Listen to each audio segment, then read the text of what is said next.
जिसको अक्षय नवमी भी कहते हैं। कब है? जम के बोलो जरा। कल। आज गोपाष्टमी है, कल आंवला नवमी है।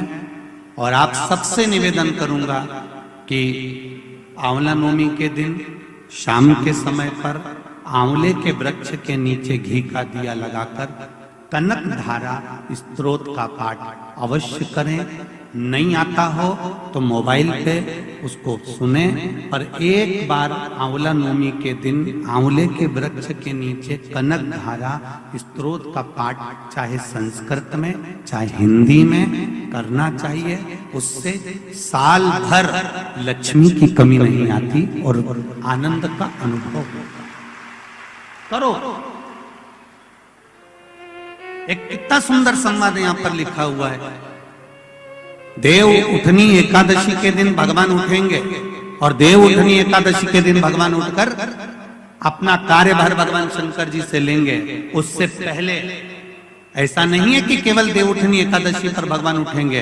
आज जब आंवला नवमी का दिन आया और भगवान नारायण ने शयन करते करते अपनी करवट को थोड़ा सा बदला और बदलने के बाद भगवान की अर्ध निंद्रा हुई और नींद थोड़ी सी जागी और जागने पर लक्ष्मी जी उनके चरणों के पास में विराजी थी और विराजते से ही लक्ष्मी जी ने भगवान विष्णु जी से निवेदन करा, मेरे मन का एक संशय है, मैं आपसे कहना चाहती हूं।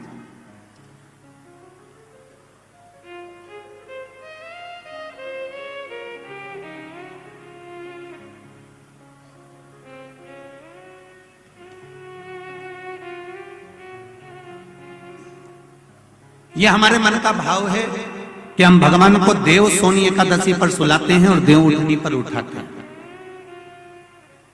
पर हमारी श्रीमद् भागवत कथा कहती है, शिव महापुराण की कथा कहती है, अग्नि पुराण, पद्म पुराण, नर्मदा पुराण हमको वर्णन करती है। एक क्षण की निंद्रा ब्रह्मा जी को आई थी और ब्रह्मा जी की झपकी एक क्षण की लगी थी और हाथ से वेद नीचे गिर गए थे। वेद नीचे गिरे, हयग्रीवा ने धारण कर लिए और चारों तरफ पानी पानी हो गया और पूरी पृथ्वी पानी में जल में मग्न होने लगी। जरा विचार करिएगा, एक क्षण की निंद्रा ब्रह्मा जी को आई और वेद हाथ से चले गए और पानी पानी हो गया। और हम कहते हैं कि देव सोनी एकादशी पर देवता सोते हैं और देव उठनी पर उठते हैं। अगर 4-6 महीने जम के अगर वो सो गया तो एक भी नहीं दिखेगा भीगण का।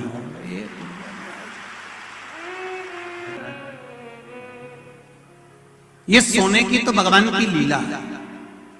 अगर सही तरीके से देखा जाए तो मेरा परमात्मा कभी नहीं सोता, वो तो हर पल हर घड़ी हर क्षण आपके लिए तत्पर बैठा रहता है। आपने आवाज लगाई और वो भागा।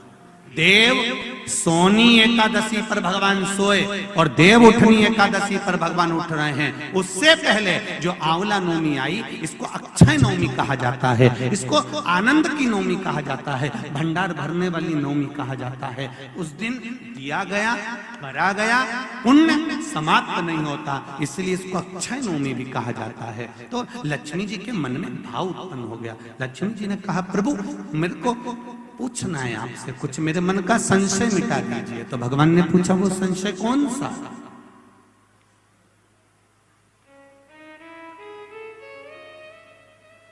क्या संशय है आपका?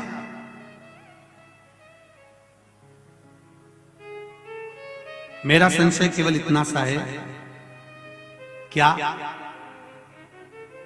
सोने से पहले आपने भगवान शंकर को पूरी सृष्टि का भार दिया था? क्या शंकर भगवान पूरी सृष्टि को सही से चला रहे हैं? आपको ज्ञात है? भगवान विष्णु बोले, हाँ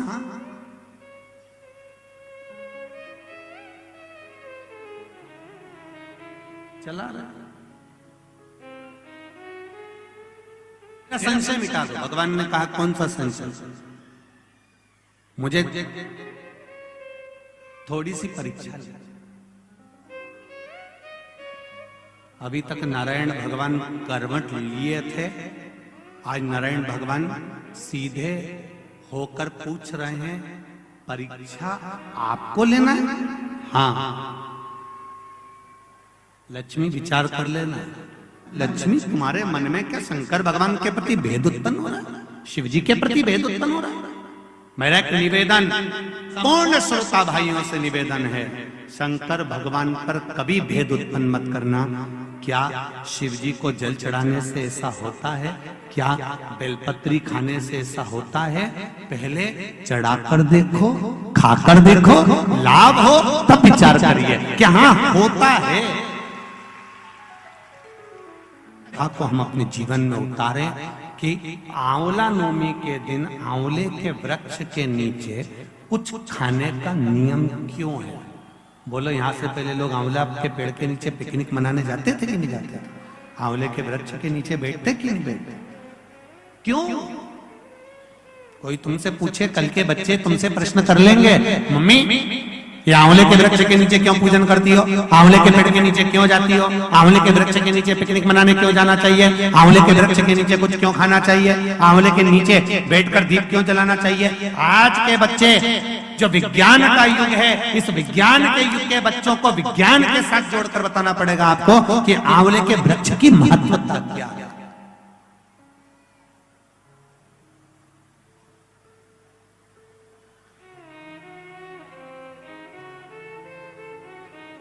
जिस जगह पर आंवले का वृक्ष होता है, उस आंवले के नीचे बैकुंठ का निवास होता है। इसलिए भोजन आंवले के वृक्ष के नीचे करें। कल आंवला नवमी है, आंवले के वृक्ष की पूजन मेरी माताएं, मेरी दीदियां, मेरी बेटियां जब करें, भाई लोगों से भी निवेदन है, समय निकाल कर, केवल माताओं के लिए आंवले का वृक्ष नहीं है, आपके लिए भी है।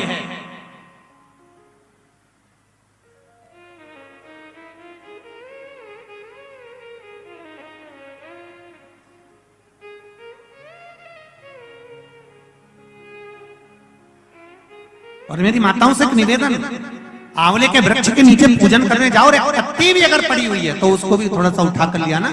अगर घर का कोई व्यक्ति नहीं गया होगा तो उसको मस्तक पर घर में ही वो पत्ती लग जाएगी, तो बैकुंठ का भाव तो उसके पास तक पहुंच जाएगा। उतना भी बहुत।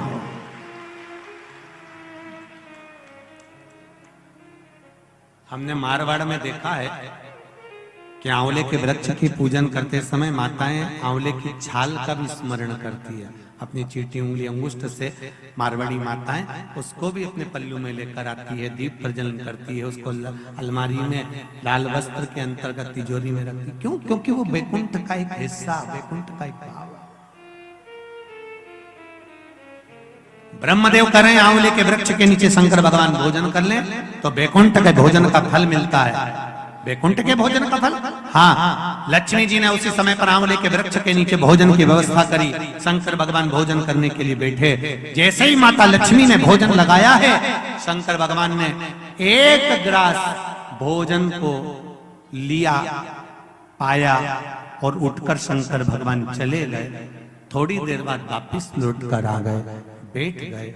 पूछा महारानी ने, माता लक्ष्मी ने, मेरे शंभु, मेरे बाबा, मेरे भोलेनाथ, मेरे प्रभु कहाँ चले गए थे आप भोजन की थाली को छोड़कर? तब शिव जी कहते हैं, कोई 4 संत भूखे रह गए थे, उनको भोजन कराने चला गया था। लक्ष्मी जी ने कहा, आप सृष्टि के सही संचालन कर रहे हो, मैं जान गई आपको कि आप सृष्टि के सही संचालन करता हो। एक मन की अभिलाषा है, अगर आप पूरी कर दें तो। एक मन की अभिलाषा है, आप अगर पूरी कर दे तो। शिव जी ने पूछा, क्या? मेरा मन है, आप अगर ब्रह्म मुहूर्त में सुबह का समय भोजन ग्रहण कर रहे हैं तो शाम का भोजन भी मेरे ही इस बैकुंठ में श्रवण भोजन ग्रहण करें। शिव जी ने कहा, शाम को तो मैं पार्वती के साथ भ्रमण पर निकलता हूं, पर दोपहर के समय पर मैं आपके यहाँ भोजन करने फिर आऊंगा। अब की बार लक्ष्मी जी ने भोजन कराने बैठने से पहले माता लक्ष्मी ने 5 चींटियों को एक डब्बी में भरकर बंद कर दिया।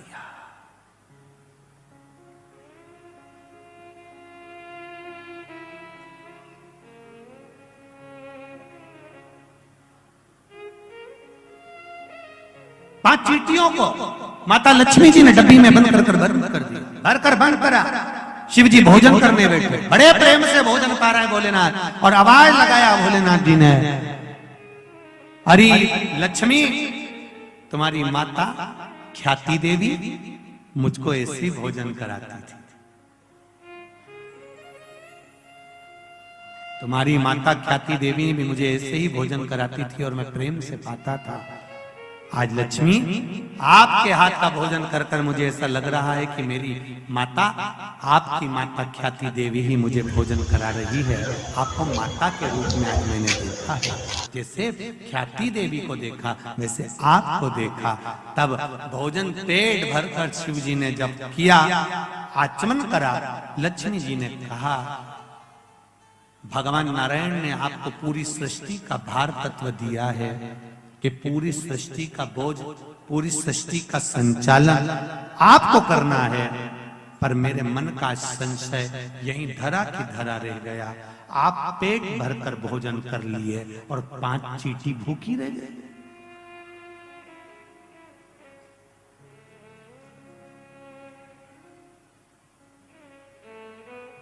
पांच चींटियां भूखी है। शिव जी मुस्कुराकर बोले, अरियो लक्ष्मी, कौन कहता है कि 5 चींटी भूखी है? कहां है चींटियां? लक्ष्मी जी कहती है, डब्बी में मैंने चींटी बंद